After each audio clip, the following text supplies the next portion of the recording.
Boa noite, pessoal. Saúde a todos com a graça e paz do nosso Senhor Jesus Cristo. Hoje, capítulo 15. Capítulo 15 é bem curtinho, então vai dar pra ver num vídeo só. Vamos lá, versículo 1. E vi outro sinal no céu grande e admirável, 7 anjos tendo as 7 últimas pragas, porque nelas está consumada a ira de Deus. São as últimas 7 calamidades, que é basicamente o significado da palavra praga, que vão afetar o mundo. Calamidades são eventos gigantescos de destruição. E esse sinal no céu pode ser também que apareça por constelações, seguindo toda aquela ideia de alguns vídeos anteriores. Eu vou deixar uma imagem aí que mostra a constelação de Pleiades, que significa 7 irmãs. Ela parece formar tipo uma panela mesmo. Algo que poderia segurar água, né? E está num ângulo que parece que está derramando. Talvez fosse o sinal que João viu, né? Uma taça se derramando a ira de Deus. E até eu ouvi falar que anos atrás, quando ela era observada, vocês vão ver na imagem, né, que ela tá assim, que ela era um pouquinho mais erguida.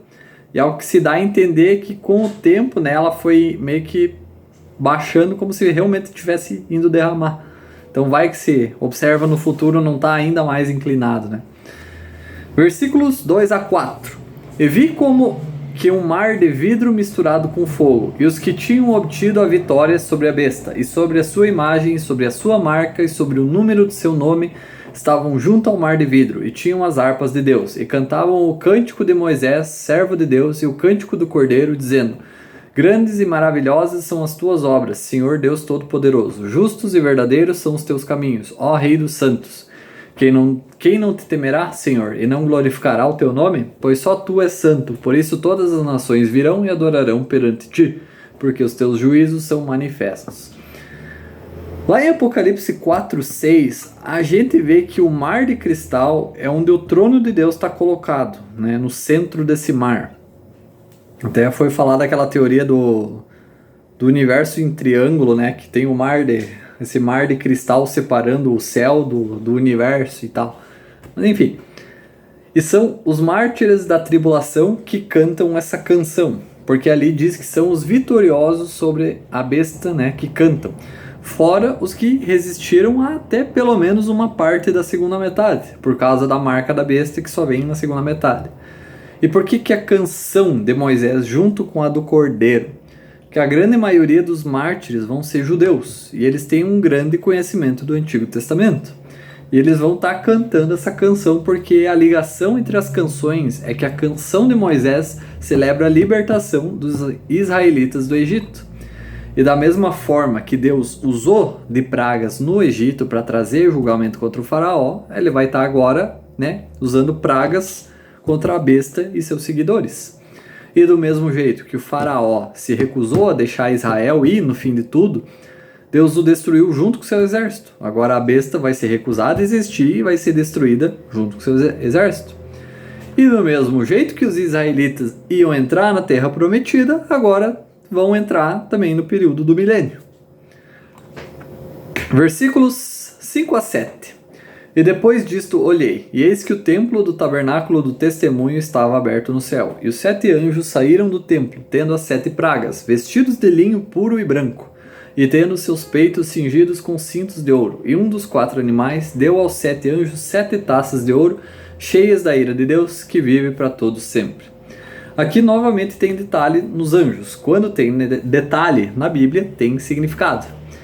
Linho era o tecido que os sacerdotes usavam, pelo motivo de ser um tecido que mantinha fresco mesmo no calor do verão. E quanto mais usado, mais macio e flexível ele se tornava. E os sacerdotes, eles não eram suposto de suar, porque suor representa trabalho. E sacerdotes faziam as ofertas de expiação dos pecados. Só que eles não podiam representar trabalho porque não somos salvos por obras, né, por trabalhos, mas pelo sangue do Cordeiro. Assim como no Antigo Testamento recebiam perdão pelos sacrifícios, né? Então, se ele representar trabalho numa expiação de pecado, não é pelo trabalho, tá? É pela graça. E esses anjos estarem vestidos como sacerdotes significa que eles ministram na presença de Deus, no templo. Não são anjos qualquer, né? E o cinto de ouro representa realeza ou pelo menos um status extremamente elevado. Isso significa que eles são emissários de Jesus. Um emissário é alguém mandado para uma missão em nome de outro e tem alta posição governamental.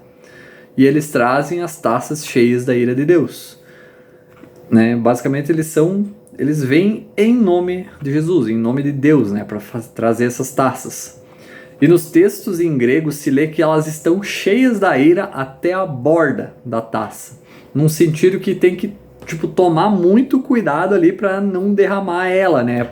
Ou seja, elas possuem a extensão máxima da ira de Deus, da fúria que Deus vai derramar na terra. Versículo, ou pelo menos que a terra suportaria, né, sem ser destruída, porque acho que o lago de fogo deve ser a extensão máxima. Versículo 8. E o templo encheu-se de fumaça proveniente da glória de Deus e do seu poder. E ninguém podia entrar no templo até que se cumprissem as 7 pragas dos 7 anjos. Isso aconteceu 2 vezes antes.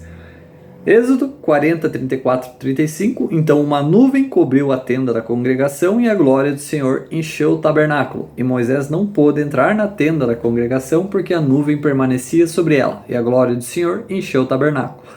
E em 1 Reis 8, 10 a 11. E aconteceu que, saindo os sacerdotes do lugar santo, a nuvem encheu a casa do Senhor. De modo que os sacerdotes não podiam ficar de pé para ministrar por causa da nuvem, porque esses avastes. Porque a glória do Senhor encheu a casa do Senhor. Que coisa.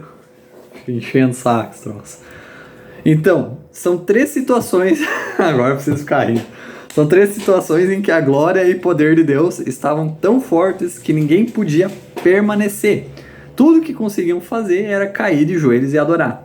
Isso simboliza que ninguém, né, nada nem ninguém vai poder impedir a glória e o poder de Deus dessa vez, né, de se manifestar, de fazer o que ele tem para fazer, que é dessa vez o julgamento.